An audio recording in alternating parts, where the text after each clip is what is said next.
This past year, I discovered the Monster Hunter franchise and the Dark Souls franchise for the first time. So I wanted to try Devil May Cry because I was like, hey, I need a break from all these hard games, only to discover the needle gun, the only weapon that can be used underwater. Why? Hey J Review. Welcome back, Classic Crew, to a Hey J May Cry journal where I play through the entire Devil May Cry franchise and document my journey right here on this channel. Now, this is going to be a bit of a different pledge, and I don't think I've said in a video before, but here it is. I pledge to play every Devil May Cry game through its main story, at least. Now, this isn't going to be a pledge that I'm going to focus on 100% of the time like I did with Monster Hunter, Dark Souls, Bloodborne, and all of that. This is a pledge I'm going to insert between my larger pledges because this is something I can knock out in a couple streams. And so this past week, I played Devil May Cry the first out of the HD collection, thinking it was going to be a breeze. I've spent the last year getting punished by monsters, punished by undead things, nameless kings, who knows what horrors from Bloodborne. I was so sure Devil May Cry was going to be my vacation away from that. Everybody was telling me, because everyone knew I wanted to try the Devil May Cry franchise, and they're like, oh, you're gonna have so much fun, it's a good time. I saw all the press beats and all the reviews from Devil May Cry 5 a few years back. I saw like I listened to some of the music. This is a franchise that just looks like pure fun. I've played the Bayonetta games 1 and 2, and I've completed Bayonetta 1, I finished it. And I had a good time with it. And so I was expecting Devil May Cry to be the same style. I knew it was a hack 'em slash. I was like, all right, I'm going to have a sword, I'm going to have a gun, except I play as a dude instead of a Bayonetta, and then should be a good time. The music's good. Should be fun, right? Oh my God. Let's just get okay, so the game starts off, I completely forgot just how old this franchise is, first of all. I think this debuted on the PS2, and even on the HD collection, it hurts a little bit. The visuals, they're nice for what they are, but I just forgot how old these games are. So the game starts off where we're kind of like just we're a badass in our badass den. You can tell from all the badass stuff all around my room. And then this very clear badass early 2000 woman walks into my door, and we have a badass face off on who's the bigger badass. And then things escalate when I get a sword shoved through my chest, which is something I'm really concerned to say happens more than once in this game. And it just seems to be accepted as this is how you level up. This is just how things happen. If you have a sword go through your chest, it's probably a good thing. And I don't know if I need that explained to me, but good things always happen when a sword goes through my chest. So bring on the swords. Honestly, I didn't get the story, and I think I was too busy making jokes. I rewatched it a little bit. I was like, okay, so I'm basically trying to have revenge on this demon thing that wants to take over the human world. Now, I am a demon, from what I understand. I am the son of Sparta, or Sparda. It's kind of a play on words there.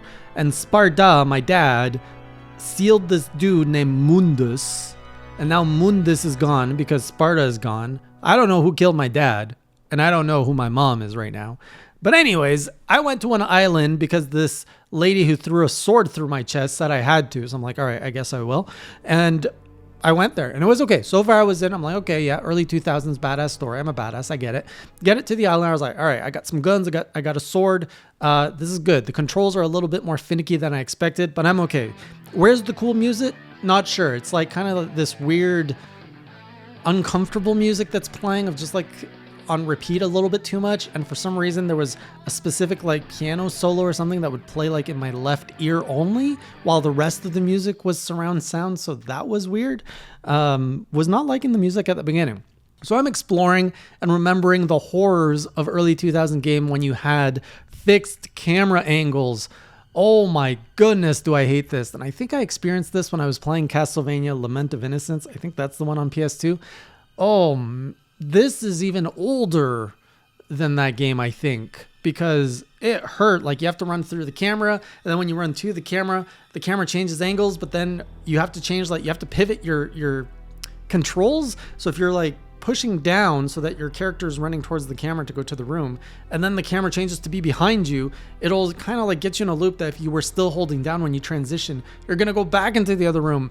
And just that is I can't give it too much hate because we've evolved. We're 20 years later. Games aren't made that way anymore. And I knew what I was getting into by playing an old game. But just to be reminded of how bad cameras used to be in early 3D games, I'm just like, okay, yeah, this is a pain I got to deal with. We'll just power through. Eventually they fix it. I hope by Devil May Cry 5. Hopefully before that. So everything's okay. Then I finally get into my first battles where I'm like, okay, this is the good stuff. Let's go. And I'm fighting puppets, and it's good because I'm like whoosh, whoosh, whoosh, and then they fall. And then I learned that I can like pew pew them on the ground, and then they die. I was like, all right, I'm starting to like combo. I got to learn how to combo because I know hack and slash. It's all about the combos.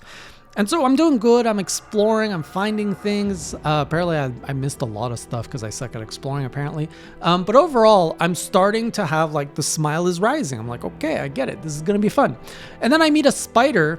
I was like, all right, first boss, let's go. You're a creepy spider. You're gross, but I'm going to kill you. And then he kills me. And then he kills me again. And then he kills me again. And I'm completely overwhelmed. This thing is killing me in 3-4 hits. I'm barely doing any damage to it. And I'm just like, what the heck? How am I supposed to fight this? Now, through this 4-hour stream, there has been a journey and a progression in this player here. I was playing the game. I was so conditioned to playing Monster Hunter and Soulsborne for the last year. When I saw the spider, I didn't even conceive that I could attack it from a vertical direction. I was trying to, first of all, I was trying to find my dodge button, and it's there, but it's not like a Dark Souls roll. Or a Monster Hunter roll for that matter. And so I was running around it and I was like ding, ding, ding. Like I was just like constantly banging off of it. I was like, oh, if only I could switch the sword into like with a mind's eye or something. But anyways, I couldn't do anything and I kept dying and dying because I couldn't damage it. And I was so focused on how do I damage it that I was often getting hit by its attack. When it clicked is I'm like, well, I think I was trying to dodge it. I was trying to dodging by jumping away, which was working. And by pure accident, I accidentally jumped on top of it at one point, and I was like, oh, I can do this? Oh, this is safe, and I can hit it. And it just blew my mind. I was like, that's right. Other games, like these action games, you can jump, you can use the vertical direction. And it just, once that like click, I was like, okay, I just got to dodge these 3 attacks, and then I got to jump on it, smack, smack. So that kind of opened the gateway to what I could do in the game, and everything got a little bit more comfortable after that. So I started getting upgrades. I got my thrust move, which became key to fighting my next boss, which is like a shadow figure, and he shows up a few times. I don't even know if he killed me the first time, but I started getting in the pattern where I'm like, oh, I can interrupt his like fireball things just by thrusting. I just like thrust spammed him and he died. I was like, okay, I'm starting to understand how to cheese things. And another thing I wasn't doing very good is I wasn't balancing between sword and guns because I'm used to guns being or either like a finisher or like a tap on. Like you don't want to do 50-50.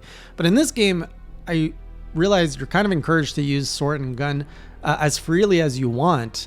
And it's encouraged sometimes to just use gun all the way in a fight. In fact, my final boss of the night was this like pile of slime. And I really didn't know how to fight it. And I had a rocket launcher and I just kept shooting it from away and it was like doing decent damage. I was like, is this it? Am I just going to keep grenade launchering this thing? This doesn't feel right. I got like no points for style, but I killed it. And I was like, all right, that works. I'll do it. Another thing that I was being really conservative with was my devil trigger for some reason. I don't know. I don't like using specials, but then I realized, oh, it's good to use a special because it refills quite quick.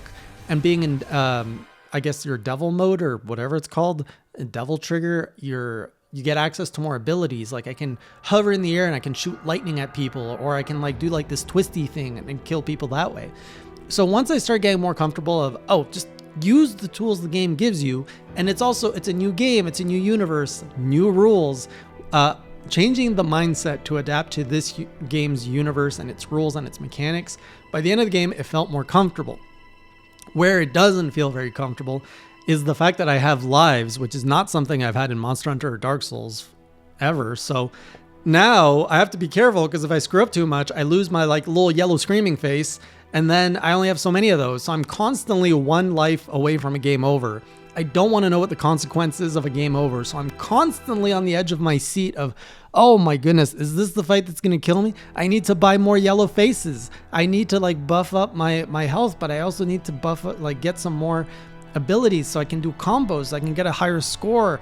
And it's just so like, I'm just passing by so barely that it's really stressful. Like, I am not in command or in control of this game at all, between everything from just the foreignness of the game to me, the old clunky camera, the not knowing what the mechanics are. But once you distill it to what it is, I mean, yes, in comparison, it is easier to Dark Souls and Monster Hunter, but my goodness, when you go in blind and you don't know what to expect, it smacks you hard. Another thing I learned is the enemy list in my start menu is so freaking valuable. So once you encounter a new enemy, you go into your start menu and it tells you how to beat it and what it's weak to. I didn't even realize that, some monsters were more weak or had specific ways to take them down. I just didn't think these old games had that much kind of variety or flexibility in doing stuff, but they're like, no, you got to kill this one in Devil May. You got to attack this one in the air, not Devil May, Devil Trigger. You have to attack this one in the air. You have to hit this one from behind. You have to use this, you have to use a gun more on this one.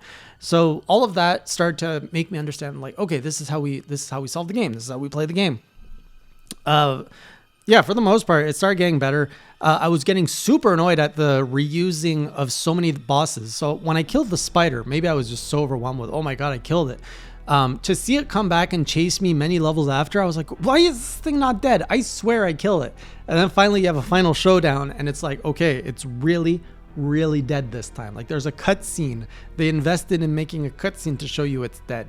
Only to then replace the stupid spider with some kind of griffin thing with too many faces. And that thing too, I thought I killed it, and only to fight it 2-3 more times. And I'm like, come on, game. Can you not give me more fights? Okay, fighting the bird in the ruins, great. Fighting the birds on a boat, great. Fighting the birds on a coliseum, come on, mix it up a little bit.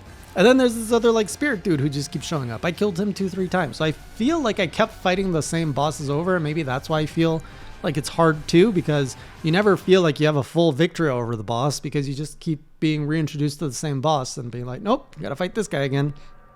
So I made it all the way to mission 17. So I just finished mission 16. I think there are 23. So that leaves me with about 5 or 6 missions left, and I will be done with the story of this game.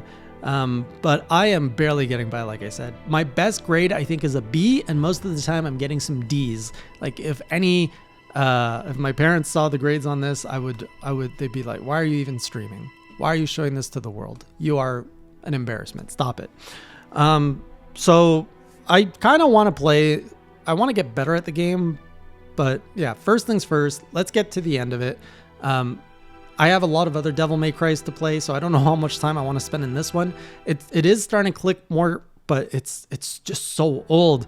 And even sometimes I stumble into these secret missions, and oh my god, I'm never happy when I find those, because I'm just like, oh, these are even harder. I don't want this. This is so bad. And even the hidden stuff is weird. Like finding out I was running up against the wall, and then it's like, oh, here's a health upgrade. I'm like, what? Just the health upgrade just jumps out of the wall. Oh, it's just weird. And finally, there's an underwater segment, which is just horrendous. It goes into first-person shooter mode, or no, first-person view, and then you switch. Oh, just don't put water in games. Let's just avoid it. Water is never good. It just makes games worse. So that's where I am. My first impressions of this franchise have been now set. What I thought it was, this amazing thing, now I know what it is. I'm really glad I started with the first game, because now it can only go up from here. And I know Devil May Cry 2 has a reputation of being the worst game ever made in the franchise specifically. I heard it's completely garbage.